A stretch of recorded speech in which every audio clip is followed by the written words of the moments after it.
The broadcast is now starting. All attendees are in listen-only mode. Hi everybody, welcome to the 5th unit of Lunch and Learn series. Looking forward to working with you for the next hour. I hope you've had a chance to complete your diagnostic, which was the conflict and negotiation diagnostic, because what I'm going to do is debrief you on that today and give you some indicators on how you might improve your ability to deal with conflict and negotiation. As usual, you'll get the slides and you'll get a recording. I just want to make sure, of course, do a quick sound check if I may. If I could just get you to type in the word clear over in the question box, that will let me know that I'm coming across loud and clear. Thanks, thanks Dania, thank you. Thanks Kerry. Okay, sounds like I'm coming across loud and clear, which is great. So you'll get a copy of these, and I really encourage you to ask questions and make comments throughout the presentation. That's the whole idea, just to get yourself completely interactive in this process now that we're well and truly through the series. Now, look, if you haven't finished the diagnostic, no drama. You'll be able to get that done at the end of this, and it'll probably give you a bit of a heads up as to how it all works. All right, so let's get underway. And let's just understand where we've come from. We've actually got, this has gone pretty quickly, I think, you'd have to agree. We talked about the characteristics of high-performing teams, and I shared with you 8 of those characteristics in the very first unit. Then we talked about the 4 stages of team development, which was you might recall, it was the forming, storming, norming, and performing stages. And I hope you've had a chance to have a look at your team and think about which stage they're in and what you might be able to do to progress them to the next stage. And we looked at tools for leading teams, and essentially what we were looking at there is the whole notion of balancing task and relationships, because being a team leader is a tricky proposition. You've got to get stuff done, but you've also got to maintain relationships, of course, in your team. Last time we met, of course, we looked at the roles people play in teams, and I hope you had a bit of fun looking around your team and working out what sort of roles people like to play in teams. And I've given you a couple of indicators of that. So we'll look at those sorts of things. Hi, Julene, no problem. Thank you for letting me know. All good. Thank you. So let's now talk about managing team conflict and negotiation. Just before I do that, let's do a quick bit of revision. I did ask you to start looking at your team in a different light and see if you could work out what their preferences were. And you might recall there was a big wheel and there were a whole lot of preferences around it. And I know some of you have done the team management profile, so it's now a case of being able to apply it and looking at your own team and considering how those preferences can be used in a team situation. And of course, the wheel that we discussed last time, now I use the team management profiles. Other people use all sorts of profiles. It's the one I'm familiar with, and I do know it's the one that many of you have done anyway, so I kind of thought that might be the best way forward. But what you're seeing on your screen there is we can plot people around this wheel that we talked about, and you can see at the bottom you've got all of these different sorts of preferences that people like to the roles they like to play in teams. So the map on the left-hand side shows you people's primary preferences, and the map on the right side shows people's primary and their related preferences, and it gives an indication of a team profile. Now, you don't have to go that far, of course, to do that, but it's just a good opportunity for you to have a look at your team and think about how they might like to operate. All right, so let's start with conflict today. So I'm going to talk a little bit about political awareness. A lot of people say to me, when I'm coaching them or I'm in workshops or doing a webinar, they often say, well, I'm not very good at politics, or I'm not really interested in that. What I really do is I just come to work and do my job. Well, I would say to you that politics exists wherever you are. 2 people on a desert island and there will be politics. So it's important to try to understand it. And the other thing that's important is it's not necessary to be cunning and underhanded and deceptive. Okay, you don't need to be that way. You can actually be politically aware and quite ethical, and I'll show you what I mean by that shortly. And it's important to try to do that, because otherwise you get caught up in other people's political maneuverings, and you really probably get a little bit angry later on and realize that that's not a good idea. I'm going to share with you a model which is the Thomas Kilmann model of conflict, and that's the basis upon which the diagnostic was done. So you can actually have a look at the model, and my job really over the next short period is to debrief you on that model, give you a chance to look at the various options that are open to you to deal with conflict and negotiation. And then I will talk a little bit around how you might use each of those styles. But you see, the problem is you've all got your own preferences. So when you completed the diagnostic, it would have shown you that you would have got 5 scores. And the score that was the highest is probably the one that you're overusing. So for example, if you like to collaborate, it's likely that that's how you will try and deal with conflict and negotiation. You'll collaborate with your team. Problem is, of course, if the person that you're dealing with doesn't have a preferred style in that way, such as collaboration, it might be very frustrating for you. So what you need to do is change from a plan A to a plan B and a C and a D and so on. So what I'm really trying to do here today is give you some flexibility around how you might deal with conflict and negotiation. And I'm going to share with you 5 case studies, very basic case studies, to give you a chance to look at those cases. And I'm going to actually ask you online, how would you deal with each case? Which of those different approaches would you use? And we'll just see what we come up with there. So that'll take us through for the hour. So sit back and enjoy. No need to take notes. As I said, I'm going to be sending all this through to you anyway. So as I said at the outset, let's just talk about political skills to start with. Now, this is a model that came from Badley's work, and I love the model because it's so clear, so easy to understand, and I think it has a lot of relevance. And as I go through these 4 styles, these political styles, you will probably recognize these in the people you work with around the office. So the first axis is that we have on one side game players, and on the other side of the axis or the continuum, we have people who act with integrity. So in your workplace, you have game players and you have people who act with integrity. And quite a lot of people, of course, are smack bang in the middle. Now, the other axis that's important is that you have people in your organisation who are politically aware, and you also have people in your organisation who are politically unaware or naive. So they really don't know what's going on around them. Hopefully that's not you. And so that sets up the model. And in each of those quadrants, we have a different type of person in terms of the way they deal with politics, or the politics of the political awareness. We have people who are what we could classify as clever. Now, clever people are game players who are politically aware. So they're always playing games, but they're pretty good at it, and that's why they're a fox. And they're always one step ahead. But the problem with a fox, of course, is that everyone knows they're a fox. So, of course, you're very aware that they are a fox, and you're very much on alert, but doesn't always mean that you are aware of what they're doing.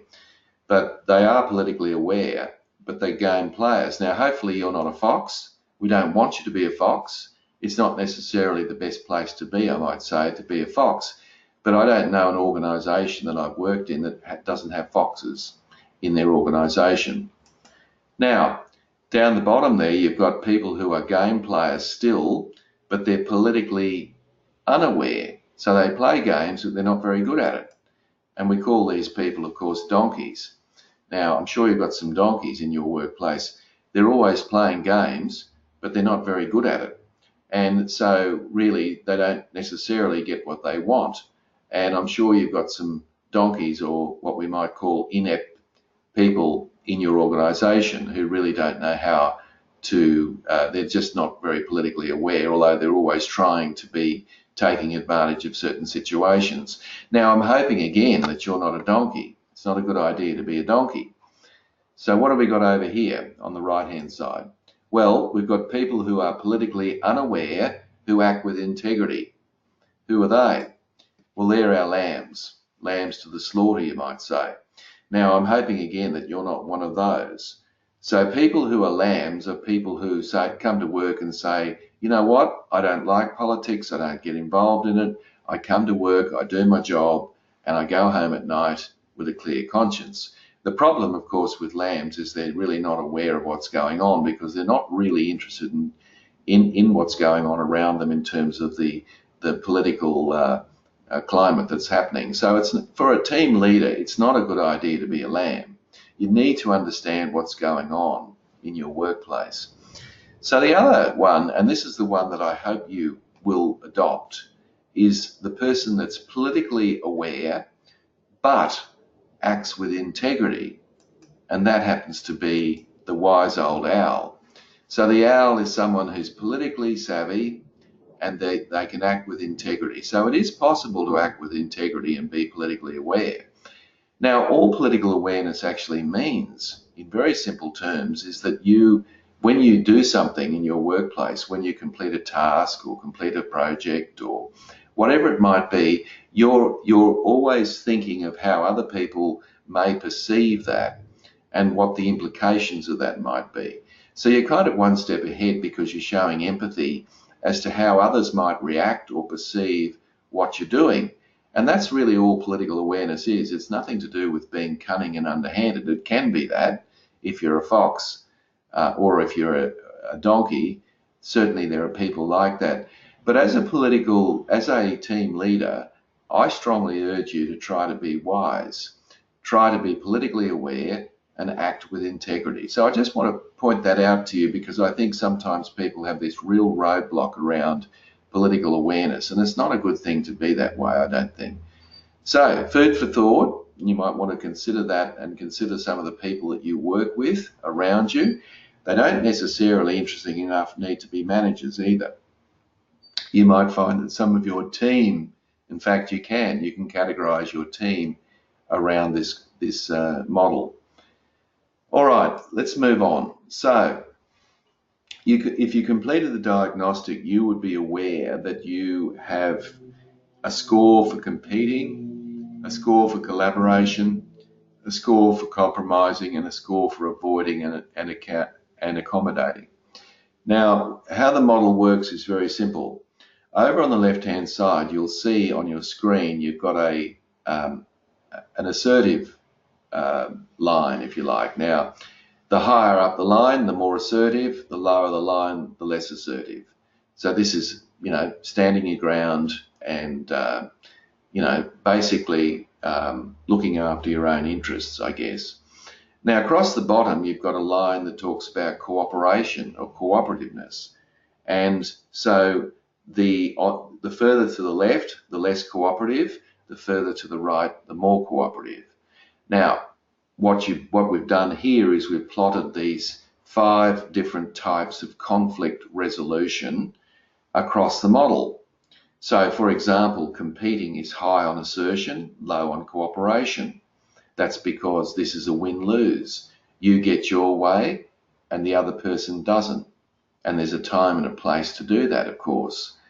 And then if you go down to the bottom, you can see avoiding, which is low on assertion and low on cooperation. And that probably makes sense because obviously if you're avoiding conflict, you're not being assertive. And if you're avoiding conflict, interestingly enough, you might be doing it to keep the harmony and the peace, but you're actually not being very cooperative because you're not engaging in the conflict or the negotiation. Now, accommodating is an interesting one because it's high on cooperativeness but low on assertion. That's where you let the other person win and you lose. So that sounds interesting. So you're quite willing to let the other party get what they want their way at your expense. Now, that would be very useful for things that aren't terribly important to you, but could could well be important to the other person. And in fact, it might even damage the relationship if you don't accommodate.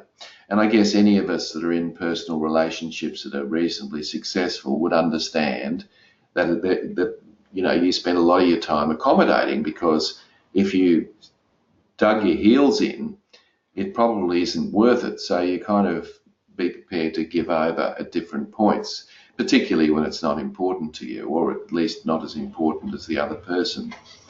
Now, compromising is smack bang in the middle, and the reason it's smack bang in the middle is that when you compromise with someone, what you're actually doing is you're asking the other person to make some concessions, and you're willing to make some concessions as well. So both of you are meeting in the middle, if you like. So therefore, if you meet in the middle, you can understand that you're partly being assertive. In other words, you're prepared to stand your ground on some issues, but on other issues you're willing to let them go. And of course, in terms of cooperativeness, it's not totally cooperative, because no one's completely happy in a compromising situation. They might be relieved that the conflict's been resolved, but they don't get all that they want. So an example of that, of course, would be, when people buy a house. When you buy a house, usually the person that's selling the house doesn't always get the price they want. And if they're lucky enough to do that, that's great. But normally what happens is that you do some bidding, the other person does some bidding, you kind of meet somewhere in the middle. Everyone's happy to a certain extent, but no one's completely happy, because your initial bid probably wasn't accepted, and the other party didn't necessarily get what they want. So that's why it's in the middle. And then the last one there is collaboration. That's where it's high on assertion and high on cooperation. That's where you work with other people to try to resolve the conflict in a way which is mutually beneficial. So you work through with the other person to get that result. Now, one of the interesting things about your profile is if you have a look at your score on compromising, and if your score on compromising is relatively high, when I say relatively high, I mean compared with the other scores, and you look at your competing score and it's relatively low, there's a strong lesson there for you in terms of dealing with conflict. That is, that if you try to compromise with someone and you don't get anywhere, instead of just throwing in the towel, what you need to do is invite the other person to collaborate with you to come up with a solution that might be beneficial for both parties. Does that make sense? So in other words, and of course the problem with collaboration is it takes a long time. Okay, it means you've got to talk to someone, you've got to work through an issue, and you've both got to come to a resolution that you're both happy with. And sometimes that's not always possible. But what I'm suggesting to you is if you're a natural compromiser, it might be a good idea for you to take that conversation a step further and just say to the other person, are you willing to collaborate with me to come up with a solution that we're both happy with? All right. Now, that's a good question to ask, because the other person may not believe that both of you can collaborate, and you may come up against a brick wall. And if that's the case, then of course you move into another box and you try another solution. So the whole purpose of this is for you to try and be more flexible in the way you deal with conflict, and to not just go and deal with conflict in the way that you feel most comfortable. And if you want to know what way you feel most comfortable, just have a look at your scores. Whatever your highest score is the score that you probably use or overuse. And the problem with that, of course, is if you're not prepared to use the other four, you get into a situation where you're reasonably inflexible and obviously less capable of dealing with conflict in your team, you see. So the point is, I want you to try all five, depending on yourself, the other person, and of course the situation that you're in. Let me give you an example of that. Let's say that two people in your team are having an altercation, and it's an open office environment, and you overhear this conversation, and you kind of think to yourself, well, I won't get involved because I think both those team members can resolve it themselves. In fact, I'll let them resolve it. So you initially, as you can see on the screen, you are avoiding it. You're avoiding it because you're working on the assumption that they can both resolve the problem. But what happens is that the conversation gets louder and louder and a little bit more and more aggressive. So it gets to a stage where it's disturbing other people and you have no choice but to really intervene. So you get both parties, let's say there are two people aside, perhaps in an office or a room, and you ask them both what's going on. And what you try and do is to compromise, try and come to some sort of a middle ground where, both parties are getting their needs partially met. So you've shifted to compromise. But while you're doing that, you notice the glaze goes in each eye, their arms are folded, their eyes are crossed. They're certainly not interested in compromising. Both think they're right. So that's not going to work, is it? So then you go to another box and you say to them, are you two willing to work with me to see if we can resolve this so that everybody's happy? So you can see now I've tried to move into collaboration. So I've gone from avoiding to compromising to collaboration. And let's say you've attempted to do that and both parties are still not willing to budge and you still don't have a resolution. You can then actually pull rank as the team leader and say to those two people, okay, if that's the case, this is what's got to happen. And then you make a decision about how you might resolve it. And so you've now moved into competing using your position and rank to be able to achieve that. So I could actually go through 4 different styles of conflict in the one situation as I've demonstrated to you. Now, again, it may not be resolved, but the point is I'm opening myself up to a greater possibility of resolving the issue by being flexible enough to move from one style to the next, if you can see what I mean. So does that all make sense? If any of you got any questions you want to ask me in relation to how this model might work, you can't really accommodate in that situation that I just explained to you because frankly it's too important. They're disturbing other members of the team. You have to intervene. You can't let them just continue the way they are. So you really, in that situation at least, wouldn't be in a position to actually accommodate. All right, so that's the model, and what I'm going to do now is talk about each of those styles in a little bit more detail and give you some hints as to when you could use them in more effectively and when it's appropriate to use those. Okay, so when would you use competing? Remember, competing is a win-lose. That's where you win, the other person loses. So when would you use that? Now, if you've got a low score there, and I might say a relatively low score is like a 2, maybe a 3. So it's probably likely that if you scored something in that area, you're probably not doing enough of this in the right situation. You might be deluding yourself into thinking that it doesn't really require me to put my foot down, but I think in some situations people will be taking advantage of you. I think that would be the truth of it. So you would use this when speed is of essence. So if a decision has to be made quickly and decisiveness is necessary, such as a safety issue or something along those lines, then it would be quite appropriate for you as the team leader to just make the decision. In fact, your team would be quite comfortable with you just making the decision. Why? Because speed is critically important and you can justify your decision on the basis of having to make a quick decision. In other words, you don't have time to talk to people. You just have to get on and do whatever you need to do. So in that case, it would be quite appropriate for you to compete. Another case where it would be appropriate for you to compete would be a case where the parties are not cooperating and they're trying to take advantage of you. Perhaps you're a person who really doesn't like confrontation very much. And what happens is that people often take advantage of you because you're a soft target.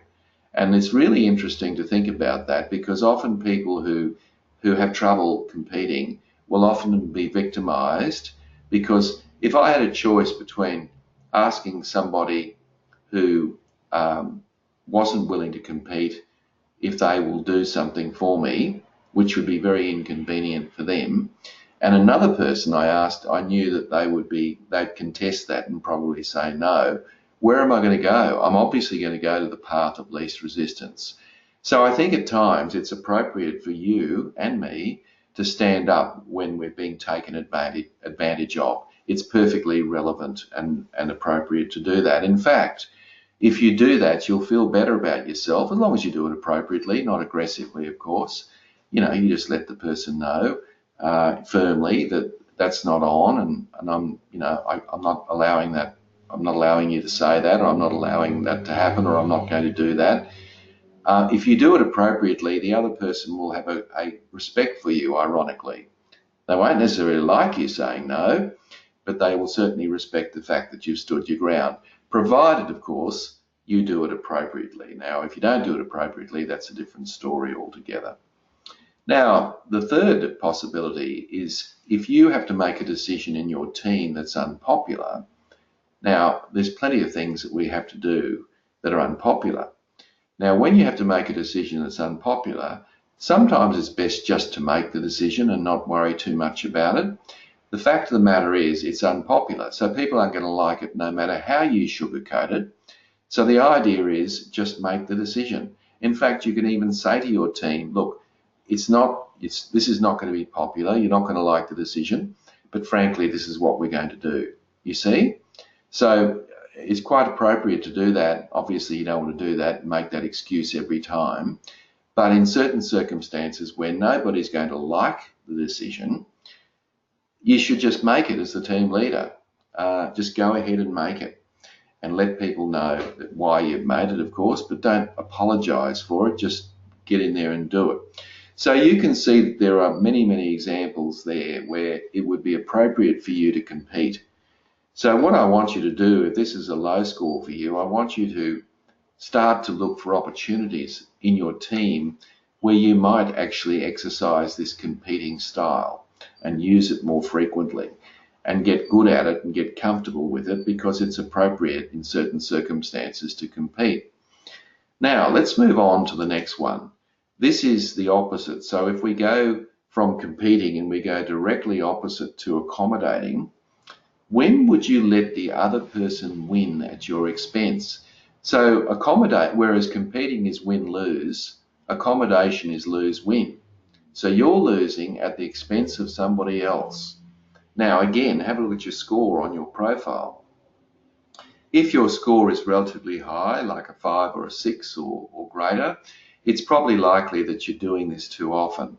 You might be deluding yourself into thinking that, it doesn't really matter, but I suspect that there are probably things that you're accommodating on that you probably shouldn't be.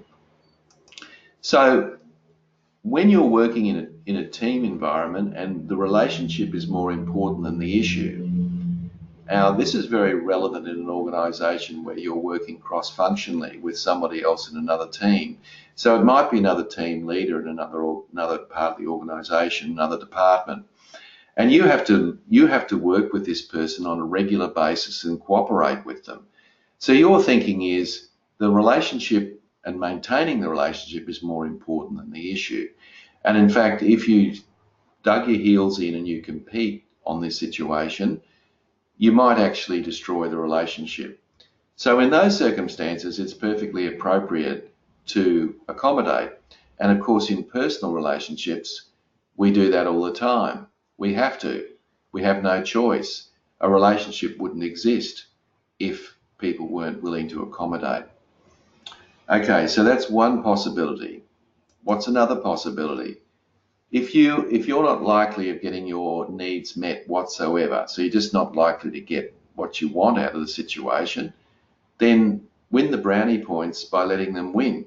Because in the background, this is this political awareness, you're aware that you're not going to win anyway, so why not get the credit for saying to the other person, you can have it your way. So, because there's no point in doing anything else, is there? You can't win, so you might as well let the other person win. So that would be appropriate. A third possibility is, and this is important, that the situation, that is the issue that you are in conflict with, isn't all that important. So if it isn't all that important to you, why are you bothering spending all the energy working on it? You've all heard the saying, pick your battles. And the point is, pick your battles. I mean, you're not going to win everything, and some things you just don't worry about, let go of. So there are certain circumstances. So I'll give you an example. One of your team members says to you, look, I'm going to be late to work tomorrow morning. I've got a parent-teacher interview, and my child's having a few issues at school, and I'd really like to attend it. It's the only time that we can meet. So is it okay if I turn up late to work tomorrow? Now, you're thinking to yourself, well, we're very busy. We've got lots and lots of things on. It's probably not very convenient to you, but you also put yourself in their shoes and think to yourself, well, if it was me, I'd probably want to do the same thing. And quite frankly, it's not that important to me. We can cover you while you're away. So you would accommodate on that issue because you recognise that some goodwill can be gained from this, and that the other person undoubtedly will appreciate the goodwill that's shown to them as a result of you accommodating in those circumstances. Okay, so what about avoiding? Now, avoiding sounds like a terrible word. It sounds like you're not facing up to the issue, and why would you avoid? Well, there's lots of examples of when you should avoid, and I'm going to give you a couple now. So have a look at your score on your profile. If you had a high score in avoiding, and again, you might be looking at a 5 or a 6, it probably suggests that you're avoiding things in your workplace, in your team environment, that you probably shouldn't be. So the whole idea is for you to perhaps not delude yourself into thinking that, I'm not going to get involved in this. Maybe you need to get involved in it. On the other hand, if your score was relatively low, like a 2 or 1, it probably means that there is a time and a place for you to avoid things, and you're probably getting involved in things too much. So let me give you some examples. What about if you're at a team meeting and somebody says something that's actually incorrect, but really you're chairing the meeting because you're the team leader. They've said something incorrect, but if you went ahead and corrected them, it might take the meeting off on a different tangent and might get the person upset. And so the whole point of whatever it is that they're making will be lost. Wouldn't it be better just to shut your mouth, bite your tongue until it bleeds, and let the person continue? You don't have to correct them, because what they've said, although factually incorrect, is not necessarily important. So why do we want to get involved in that? So sometimes diplomacy is a good thing. You just don't actually contest the situation. Is perfectly valid in some cases. Obviously, if they say something that's incorrect and it's critically important to their argument, then it would be perfectly appropriate for you at that stage to compete respectfully and let them know that, in fact, this is the situation and not that. Another case where avoiding is very effective is where somebody's approached you in a corridor, they've caught you off guard, and they want you to sort of make a decision right there and then. And you don't have all the facts at your fingertips. You don't know exactly what's going on, and you feel pressured to give an answer. Well, it might be best for you to say to that person, leave it with me, I need to check on a few things, or even I need to think about it a little further, and once I've done that, I'll come back to you and I'll let you know. Now, there's nothing wrong with that. Now, that's not a fob off. You still come back to the other person, and you're still going to have an opinion. But the bottom line is you're creating time and space for you to be able to collect your thoughts or get the right information or whatever. All right. So that would be a tactic to use to delay responding, so you've got a little bit of time to think that through. Now, if the issue is not important and the relationship is not that important, then why get involved? You can't get involved in every bun fight around your workplace. So frankly, just let it go. There's no point in getting involved in too many issues because it'll do your head in. So just let it go. There's no point in you actually arguing the toss or making the point. Just don't bother engaging. So that might be useful in that circumstance there. All right, and look, as I said before, if you need to know more, if you need to investigate something more, then go ahead and investigate it and let the other person know, I'll check it out, I'll come back to you when I've got the right information. You see my point? So avoiding is perfectly valid in many cases, and in fact, as I said before, if you've got a low score on avoiding, it's probably likely that you probably need to avoid more than you currently are. And if you've got a high score on avoiding, it's probably likely that you're avoiding things that probably should be dealt with. In fact, it'll only get worse if you don't. So that's avoiding. Now, collaboration, which is the one over in the top right-hand corner. Have a look at your score. Now, those of you who've got a relatively high score on collaboration, as I said earlier, the problem with collaborating is you need somebody on the other end who's willing to collaborate with you. Now, some people aren't. So if you're a collaborator and you're trying to collaborate with someone that doesn't want to collaborate, then you're going to be very ineffective. So that's going to be your blind spot, even though it's your strength when you're working with someone that wants to collaborate. So it's fine if the other person is willing to engage with you and have a conversation with you and try and resolve it, but it's not very good if the other person doesn't want to do that. And the other big problem with this, of course, is it does take time, and we're all busy people, and in the workplace we've often got to get things done reasonably quickly. We don't have the luxury to have a conversation or two around how we'll deal with it.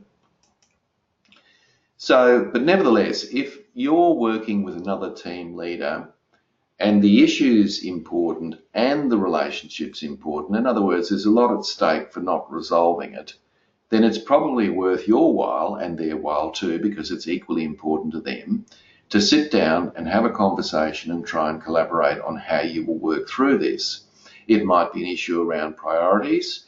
It might be an issue around, the way something's done. So you sit down and you work through that with the other person. And of course, remember, they have a vested interest in this too, because they want to resolve it. They also have a vested interest with you in the sense that they have to maintain a good working relationship. So in those cases, it would be perfectly valid for you to try to collaborate. And I'd encourage you to do so. But once again, if your score is relatively low on collaboration, it probably suggests that you need to be doing more of it. Okay, so if the relationship's important and the issue, collaboration can be a useful strategy. Now, if both parties, that is you and the other person you're in conflict with, have a desire and motivation to resolve the issue, in other words, there's a genuine need to resolve this, then obviously you are in a position where you can collaborate because they are motivated to resolve it just as much as you. So they're willing to sit down with you and discuss this, you see. So that is important. If everyone's committed to a solution, then collaboration is ideal. But as I said before, the other party has got to be committed to an outcome as much as you in order for you to be able to collaborate with them. And sometimes the reality is that when you collaborate with someone, you'll actually get a better result. Why? Because you'll come up with something from left field that wasn't considered before, and that's a great way to go. Okay, so that's the approach. Now, the last one there is the compromising. Let's look at that one quickly. I think in our culture, compromising is probably considered to be the most acceptable of the 5 strategies. But the trouble is, not everything is open to compromise. But if time's running out, in other words, you've got a deadline that's got to be met, or there's a customer or a client that needs something in a hurry, you might just have to make some concessions and sort that out in the interests of meeting the timeline. Another case where you might compromise where something can be used, sometimes it can be used, you've tried to collaborate, but you've got nowhere for whatever reason. So you might then revert back to compromising. So you make a concession, they make a concession, so that you can resolve the issue. It can be temporary, so you can actually compromise in the short term, and then once you've got through that, you can then make a decision to actually collaborate later on. But the first thing is we need to get something done. And finally, sometimes compromise is the only way. There is actually no other way, and frankly, that's the way we do business around here, and compromise might be the only possibility. So if you've got a relatively high score on compromising, it just probably indicates that you probably have got a bit of a blind spot there and think that everything's open for a compromise. But you've probably found that you've dealt with some people that are very unreasonable and don't want to compromise. They're very inflexible. And that's leaving you in a situation where you can't be as effective as you can. So what it means is that you've got to move into one of the other areas and not just continually try to compromise. So I won't go through all of this. You'll get all these slides, but each of these styles has its advantages and disadvantages. All right, there's no one style that will fit all conflict situations, and that's the important point. All right, so no matter what you do, there's a disadvantage and there's an advantage. But the point about all this is if plan A doesn't work, try plan B, try plan C, try plan D. Just keep trying until you get a resolution. So the point is be flexible. All right, so here's some case studies, and we'll just spend the last 15 minutes going through that. By the way, have you got any questions you want to ask me at this point? Any observations, any comments, any clarification? Just type it in the question box there and I'll deal with it as soon as I see. Bear in mind, I'm the only one that gets the answer, but I'll respond to it as soon as I see it. Okay, while you're thinking about that, let's have a look at this scenario. We've got a situation where, a customer calls, so they're calling you, and they want you to handle an order for them. Okay, so someone rings you, they want you to handle an order.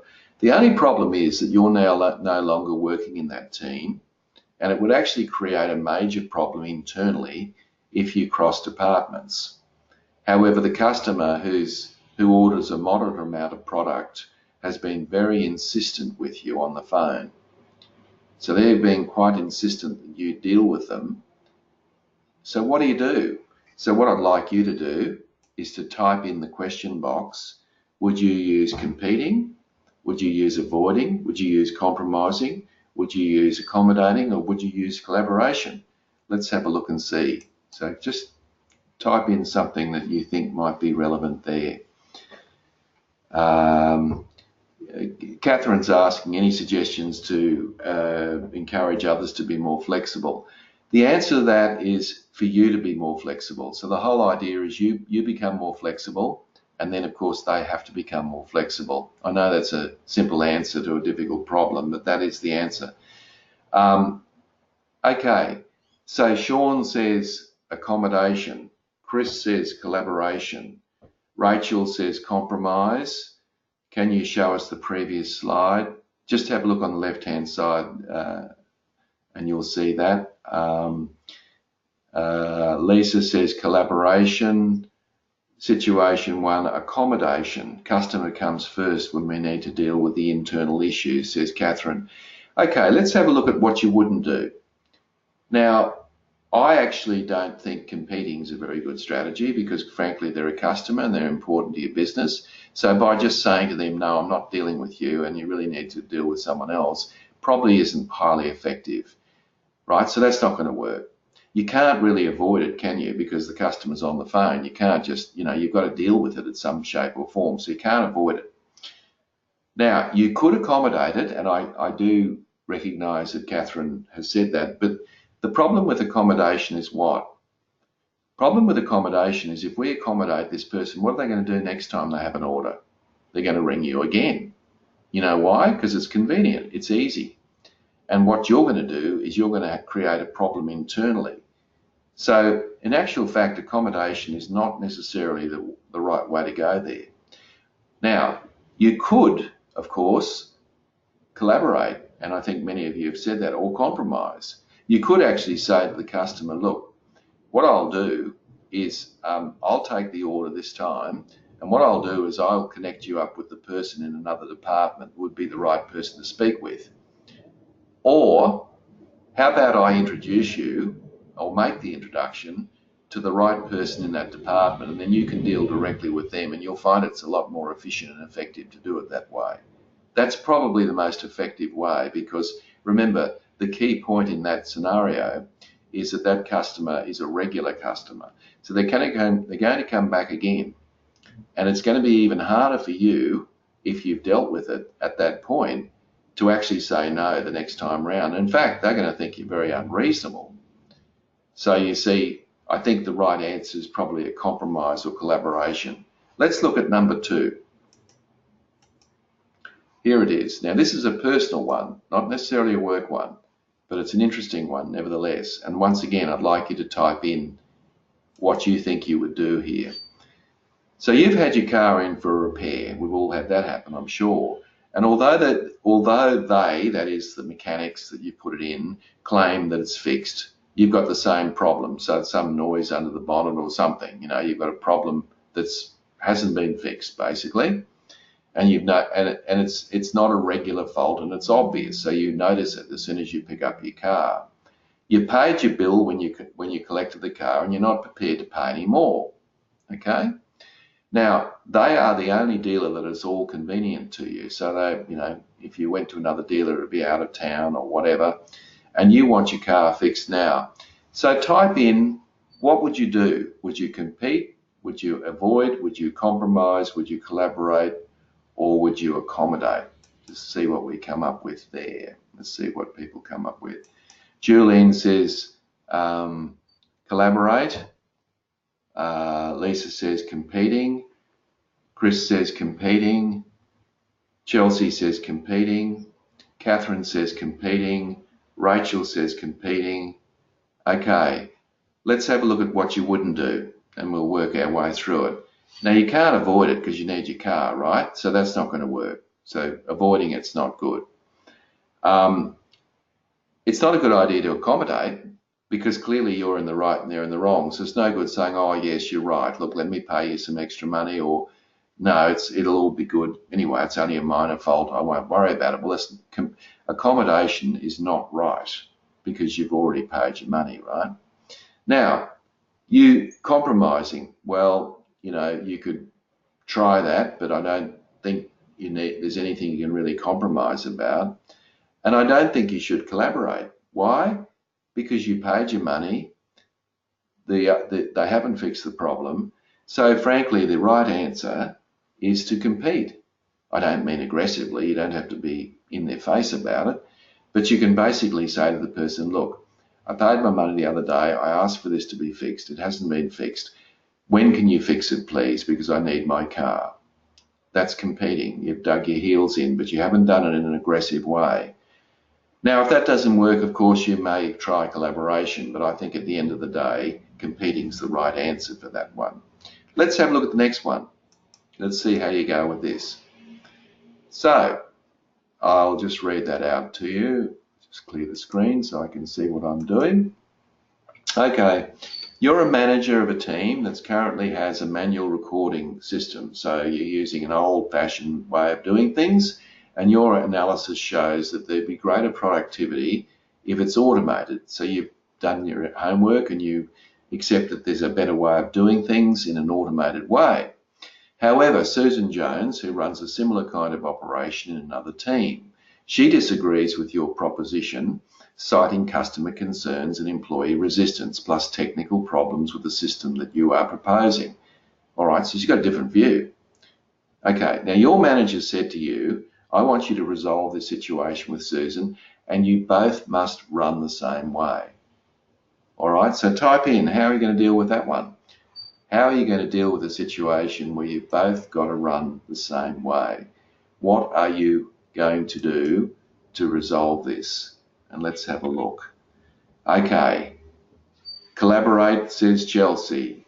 Collaboration, then compromise if it doesn't work, says Catherine. Collaboration, says Sean. Collaboration. Julian says collaboration. Chris says competing. Okay. Chris, I can see your point. I'll get to that in a minute. Tracy says collaboration, compromise. Chelsea says I like Kath's answer. Okay. What can't you do? Well, you can't avoid it because your boss has said fix it, right? So that's not going to work. So that's out of the question. Now, you shouldn't accommodate because, quite frankly, you have a strong view that you've done a bit of homework. You have a strong view that you've worked out that your approach is the right way. So it's not a good idea to accommodate. Apart from that, you've probably got a better way of doing it. So you're actually disadvantaging yourself and the other team by accommodating. So that's not a good idea. Right. So what I might now competing. Now you could try competing, and I see that Chris is saying that you could try it on the basis that you've done your homework. But don't forget the other person is just as adamant about their view of the world as you are. So you could try that, and then you could launch into collaboration. So you can't really compromise. Have you thought about that? Because it's either automated or it's not. You can't have half a system that's automated and half a system that's not. So we're either going to have one or the other. So it's kind of one of those situations. But I could try to collaborate. I could actually say to Susan, look, how about we try it your way for the first week? Do a trial. And then in the second week, how about we do it my way? And then why don't we then get our team together and we'll work out which is the better way. Now, if you're very confident about the way what your analysis says, then it's likely you're going to win anyway. But it gives the other person a chance to prove their point as well. So I think the right answer is probably a compromise, I would suspect. And remember that you're both on an equal footing here, so it's not like one of you have got greater sort of legitimate power over the other person. All right, let's try number 4. Now, number 4 is a doozy, and it's one that gets a lot of interest because it's a personal issue. All right, what about this one? Your boss has a personal dislike to one of your team, right? They just don't like them. And they insist on you not renewing their contract or firing them, right? They want you not to renew the contract time's coming up. Whilst you recognise some occasional problems, you can manage that quite easily. And in fact, that person is important to the team output. So they're a pain in the backside, but they're quite a good worker and your boss doesn't like them. So type in what you're going to do. What are you going to do in that situation? Which of those 5 would you do? Let's check it out and see what people have got. Lisa says compete. Julene says compete. Anyone else? Okay, avoid, says Rachel. No collaboration, she says. Catherine says avoid. I can see how you could do that actually. Chris says competing. Anyone else? Okay. Well, your boss. Now let's have a look at this. Let's go from what you won't do, right? Now, I don't think accommodation's very smart. Why? Because obviously if you just caved into your boss's request, you're going to have hell to pay with the rest of the team because they're going to think to themselves, well, when my back's turned, are you going to support me? So you're going to lose a lot of confidence and respect in the team. Chelsea says she doesn't know. That's all right. Let's have a look. So I understand why you're saying that, Chelsea, because it depends on the boss, doesn't it? It depends on how much of a pain in the backside the person is and all that sort of stuff. But the bottom line is you can't really accommodate, can you? I mean, they're a good worker, and this is a personal dislike. This isn't some sort of problem with their work. It's a personal dislike. Now, you could actually avoid, so I actually agree with Rachel to an extent. You could just let it go, let it go and just see if the boss comes back to you again later. It could be just they're having a bad day. And they just made an offhanded comment and you don't really think they're serious, but you're not sure. And you might test the water by just doing nothing for a while. Obviously, if they come back to you and say, if you sack so-and-so, well, then you need to do something, but one of the other things. But I think you could avoid at some extent. Yes, you can compete. I agree. I agree with Chris and Sean and Lisa. You could respectfully, you could say to the person, depends on the boss, of course, and you could say to the person, look, this person's actually very important to the team. I acknowledge that they're not the easiest person to get on with, but I think what you're doing is you're mixing up a personal dislike with their effectiveness on the job. So I don't want to do that. So you could do that, of course. Um, I think Chelsea's saying, I think compromise. Well, yes, you could say out of sight, out of mind. So you could move them shifts, move them away so they're physically not in the space that the boss is in, so that could work. But I think at the end of the day, probably if you're looking at all of these cases here, I think probably competing is the right answer. I think it'd be reasonable for you to stand your ground on that. But you probably, out of courtesy, would probably say to this person, look, you've got a target on your back. You should be aware of that. And it's probably not a good idea to antagonize the boss. I'll support you, but just be aware I'd expect you to do something too and make sure that you're not making it difficult for me. So I think that's fair, don't you? I think you can probably go that way. Final one, and then we're done. Okay, let me read this out, and we'll go there. Okay. So, as manager, you want to design a new system the way that suits you, right? Your approach at the managers' meeting is to raise it with all the other team leaders who are all affected by the proposed new system. One of the other managers says it's too costly that way and that each team leader should simply offer their approach and the general manager make the decision. So what they want to do is avoid it.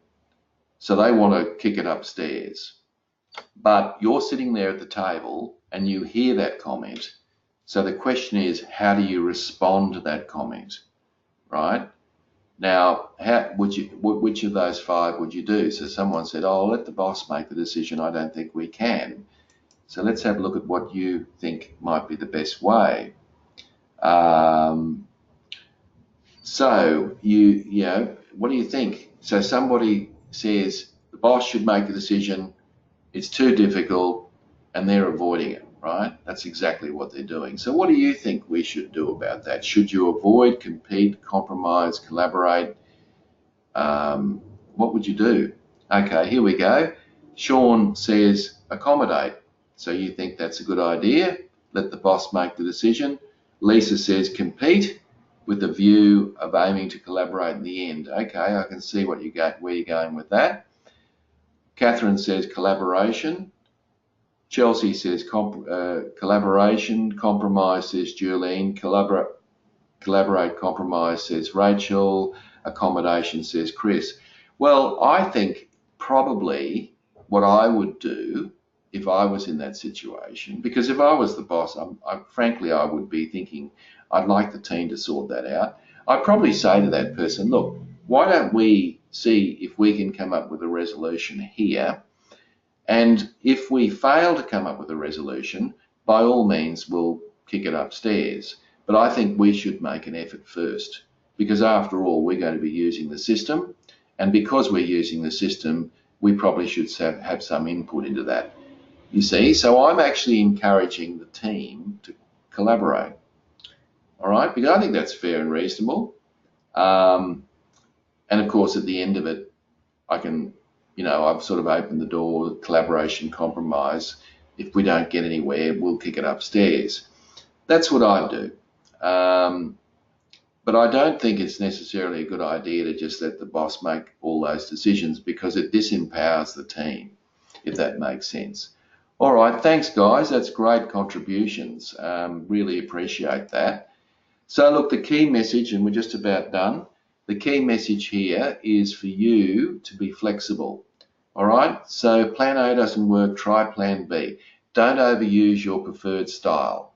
And that's what the conflict resolution profile is about, is not to be overly committed to one of those styles. Try to use all of them depending on the circumstances that you're in, bearing in mind there are two variables.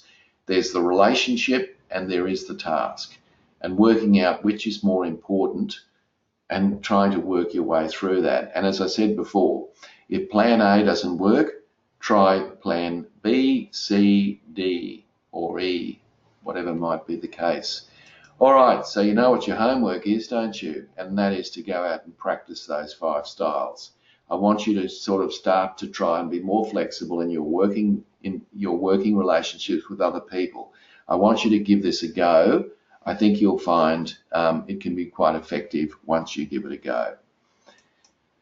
All right, so that brings us to the end of Unit 5, and next time we meet, we're going to be talking about team culture in 2 weeks' time. So I'll give you a couple of very practical and fun exercises where you can develop a unique culture in your team, and I'll explain why that's important to do that. So thank you, everyone. Thanks for your contribution. Thanks for involving yourself in the exercise. Thanks, Lisa. And I wish you a really good weekend.